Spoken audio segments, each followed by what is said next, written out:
Hello, friends, and welcome back to Stories About Entitled People.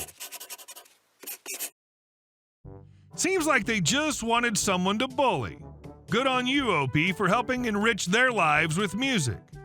But before we begin, don't forget to subscribe to our channel if you're new here and turn on notifications so you don't miss a new video every single day.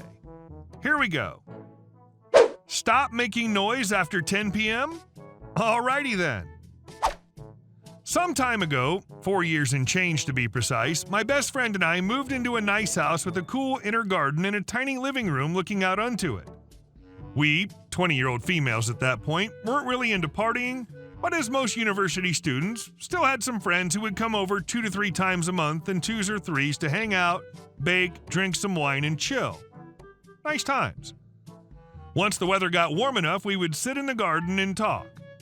And here you'll just have to take my word that we were only talking once the clock hit 2200.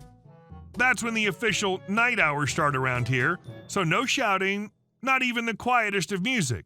No more than 4 people having a chill conversation in their own backyard. Working and studying, mind you, doesn't leave much time for such luxuries.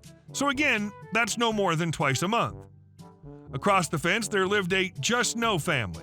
An older lady and her husbands in one house and her daughter, toddler, grandkids, and 2 small obnoxious dogs barking all day every day in the next, both sharing a garden bordering on ours.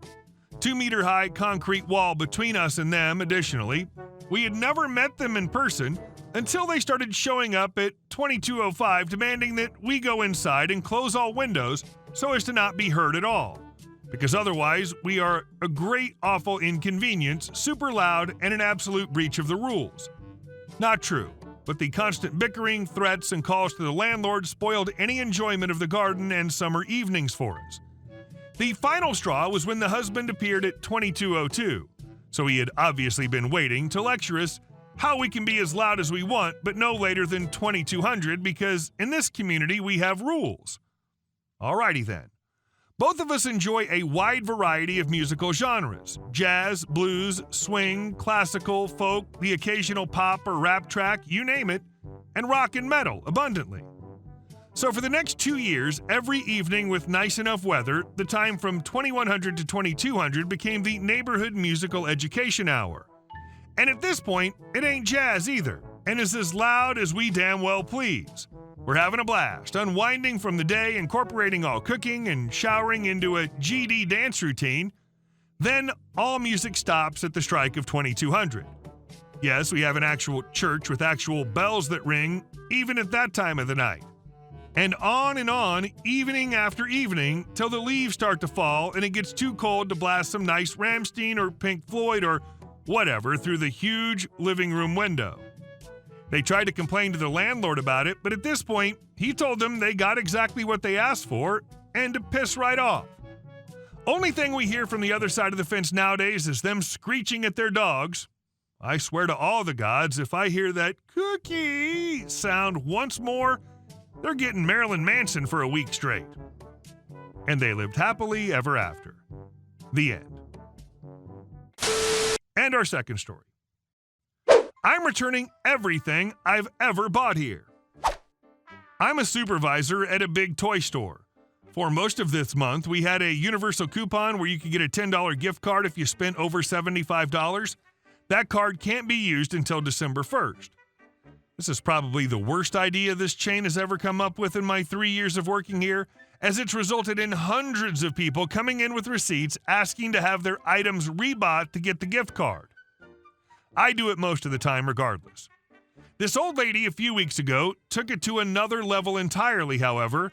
She came in bright and early, not even 5 minutes after we'd opened for the day. All she had was her receipt. Nothing strange there. I was at customer service with a new hire on her first day there, so I decided to take care of this transaction so she could learn from what I was doing. L equals lady, M equals me. L. You know, I've come in here 5 different times now, and I've received nothing but the worst good-for-nothing attitudes and help you could possibly imagine. M. Sorry to hear that. What's happened here? L. All I wanted last time I decided to put up with you people is to get my coupon with my purchase. It's the last thing for my grandchildren for Christmas, and you even shorted me that. It's absolutely ridiculous. M. Sorry about that. That's actually something we're having a problem with recently, as our new hires for Christmas aren't completely familiar with the system. It's not a problem at all, though. I'll fix it and get you your gift card. The only way to do this is to refund her items and rebuy them and add the coupon. She was furious at this because I was wasting her time typing in all the item numbers individually since she didn't bring anything with her. Regardless, I finished and gave her the coupon. I even overwrote it so that it can be used immediately to hopefully improve her mood. She left happy. For 15 minutes anyway. Later she comes back in. This time she's completely livid. L, you're a joke. I thought you were different than the others here. You swindled me. M, huh? What's wrong? She put all of her receipts in front of me. She's upset because she purchased Legos. When you return Legos here, they won't give you the full refund price. It's Lego policy, you get less. I got around this by adjusting the sale price on the repurchase so she would not owe any money. In fact, she got like 20 cents back from the tax difference. I explained to her that she came out even and there's no change, but that only made her more upset. L. Now when I return these items, you're going to short me $1 from what I paid. She paid over $150. M. That won't happen. You have the original receipt and the new one stapled together. So all you need to do is tell whoever is available the difference and we'll make sure you get what you originally paid. L. I don't have time for all that. I shouldn't have to explain to you how to do your jobs. I want it all on one receipt right now and I want my gift card doubled. M. That's not possible. Even if I redid the entire transaction from scratch, the receipt would still show a refund price because you purchased Legos. It's their corporate policy.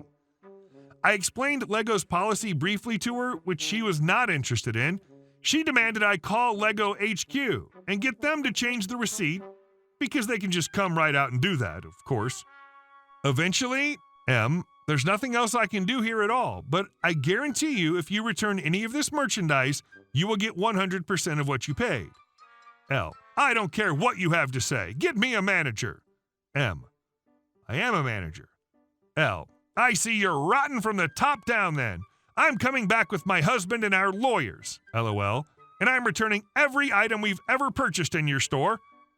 M, all right. L, how long are you going to be here, and when will you be here tomorrow? I don't have to tell her this, but I did anyway. M, I'm here 10 to 6 today and the same tomorrow. L, I hope you know I'm coming back. M, sure. After this, I mentioned it to my store manager, and we both agreed she was just crazy and not coming back. I've had plenty of people threaten to come back, but they never do. So about 4 hours later, I go to lunch.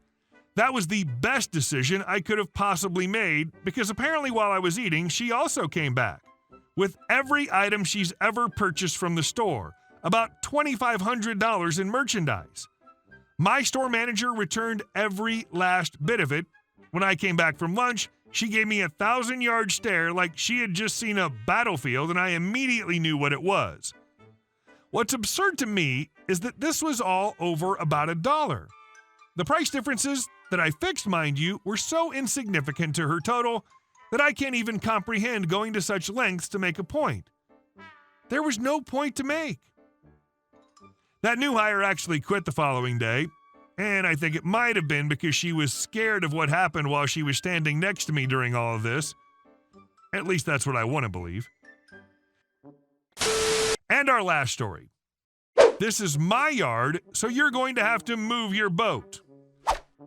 My previous neighbor died a little under a year ago. She was a very sweet old lady that I used to help out here and there, and it resulted in a close friendship.